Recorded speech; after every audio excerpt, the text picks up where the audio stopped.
Tu es pauvre, elle est pauvre et vous vous mariez. Pour donner la pauvreté au carré. C'est fou quand même.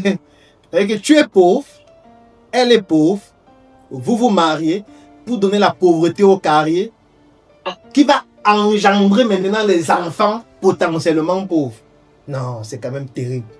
Par exemple, pendant le mois de décembre, il y a des mariages. Allez au mariage.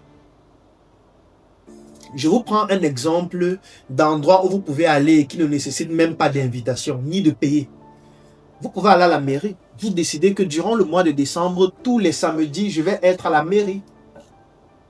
Vous vous rendez dans une mairie tous les samedis, vous allez voir qu'il y a des mariages. Et pour entrer à la mairie pendant le mariage, on ne demande pas le billet. Vous entrez juste à la mairie. Moi, je me rappelle quand j'étais plus jeune, j'entrais à la mairie avec mon appareil photo. Je faisais comme si j'étais le caméraman ou l'un des caméramans. Puisqu'en général, il y en a plusieurs. Donc du coup, quand on te voit avec la caméra, on se dit, bon, c'est un gars qu'on a pris pour faire aussi les vidéos. Donc je me levais le samedi, je prenais ma caméra, je partais à la mairie. Dès que j'arrive à la mairie, je commence à filmer seulement.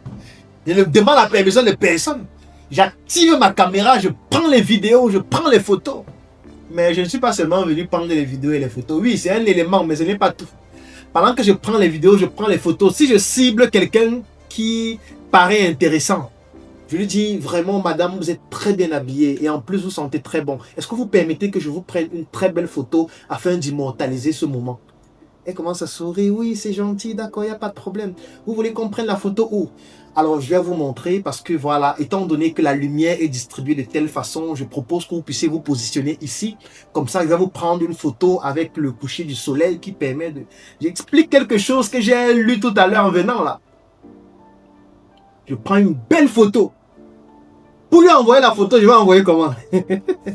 Toi-même, donne la réponse. Je vais envoyer la photo comment? Puisque quand j'ai fini de filmer, elle va me demander comment je fais pour avoir la photo.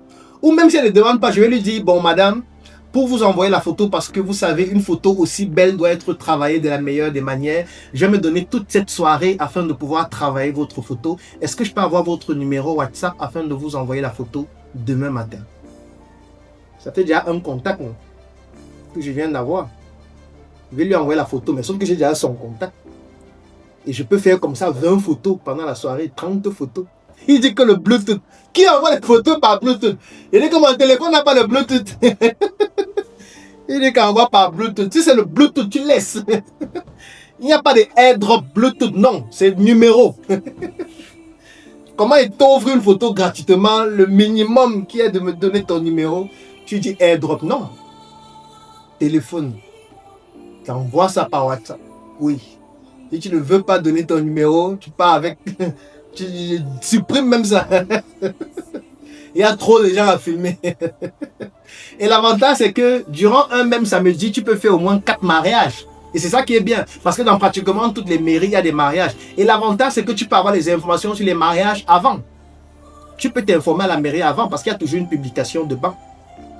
Tu te renseignes. Il y aura tel mariage dans telle mairie. Tu te renseignes aussi sur ceux qui vont se marier. Hein, parce qu'il y a les mariages des pauvres.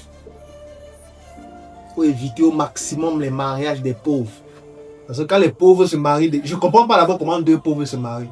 Moi, je n'ai jamais compris le concept. Tu es pauvre, elle est pauvre et vous vous mariez. Pour donner la pauvreté au carré. C'est fou quand même. Hein? Que tu es pauvre, elle est pauvre, vous vous mariez pour donner la pauvreté au carré qui va engendrer maintenant les enfants potentiellement pauvres. Non, c'est quand même terrible. C'est terrible. Normalement, il faudrait une loi pour interdire à 2 pauvres de se marier. On doit interdire ça. C'est un cataclysme. Parce que les enfants là vont devenir des bandits, des brigands qui vont agresser les gens. On doit mettre des conditions pour que 2 personnes puissent s'unir. La condition 1, si vous 2 vous êtes pauvres, et on va définir ce que c'est que la pauvreté. On met le type de patrimoine minimum que tu dois avoir pour ne pas être dans la catégorie des pauvres. Si vous 2, vous ne disposez de rien de tout ça, le mariage est interdit. Vous ne pouvez pas vous marier 2 pauvres. Ça veut dire que vous êtes d'abord pauvre individuellement. Pour vous marier, vous partez vous endetter, donc vous augmentez la pauvreté. Pour venir vous marier, pour donner la pauvreté au carré.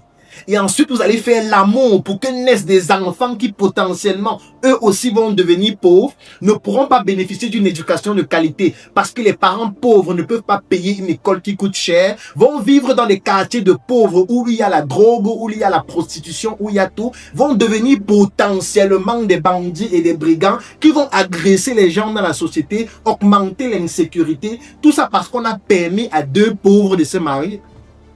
Moi, je suis contre ça. Je suis totalement contre. Il faut une loi pour interdire aux pauvres de se marier. Mais bon, comme je ne peux pas aussi mettre cette loi, je suis obligé aussi d'accepter comme ils ont fait. Donc, quand tu regardes les publications de banques, tu regardes aussi les mariages des pauvres. Il y a quelques critères qui te permettent de savoir.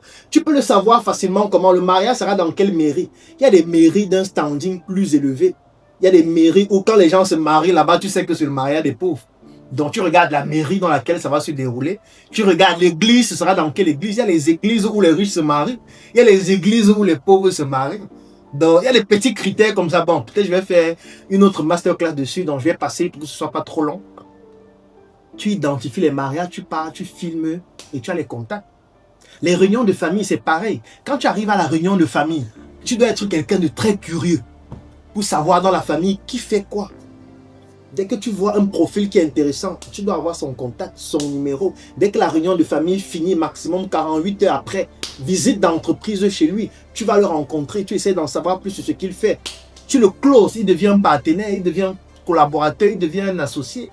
Donc dans la famille, tu dois avoir les contacts des personnes clés. Pareil, tu dois rechercher tous les réseaux professionnels d'anciens amis, d'anciens camarades de classe. Tous ceux avec qui tu as eu à faire quelque chose avant, anciens servants de messe, anciens de la mosquée, anciens de tout. Tu cherches où ils sont. Si tu entends seulement qu'il y a un groupe d'anciens quelque chose que tu étais avant, tu dois être dans le groupe là. Parce que dans le groupe là, tu vas identifier les profils qui correspondent à ton produit ou à ton service. Tu crées le relationnel avec eux, tu augmentes le capital confiant, vous vous rencontrez régulièrement et tu les closes. Pareil pour les fêtes d'entreprise. En fait, tu ne dois louper aucune opportunité de faire du networking. C'est pour ça que je vous recommande de rejoindre Propulsion. Parce que c'est exactement ce que nous faisons à l'intérieur de cette communauté. Donc, ceux qui veulent rejoindre Propulsion, je donne encore une fois de plus le numéro WhatsApp, plus 237 697 24 79 61. Vous me faites un WhatsApp, je vais vous donner les modalités pour rejoindre le groupe. Une fois que vous allez rejoindre le groupe, je vais vous donner la base de données de tous les membres. Vous allez utiliser cette base de données pendant le mois de décembre pour pouvoir faire votre networking et pouvoir proposer des offres, trouver des partenaires, trouver de nouvelles personnes avec qui collaborer. Donc, ça, c'est quelques exemples que je donnais. Par exemple, vous pouvez être un photographe. Si vous êtes un photographe, vous vous rendez compte que dans Propulsion, il y a des gens qui organisent des événements pendant décembre. Vous pouvez proposer vos services de photo. Si vous avez un service traiteur, il y a des gens qui organisent des événements pendant décembre dans Propulsion. Vous pouvez leur proposer vos services d'organisation d'événements. Si vous faites du marketing, il y a des entrepreneurs dans Propulsion qui proposent des biens et des services. Vous leur proposez vos offres de marketing, vous leur proposez vos offres de graphisme, vous leur proposez vos offres. Il y a tellement de choses que vous pouvez proposer. Et du coup, je viens à l'exercice 3. Vous devez créer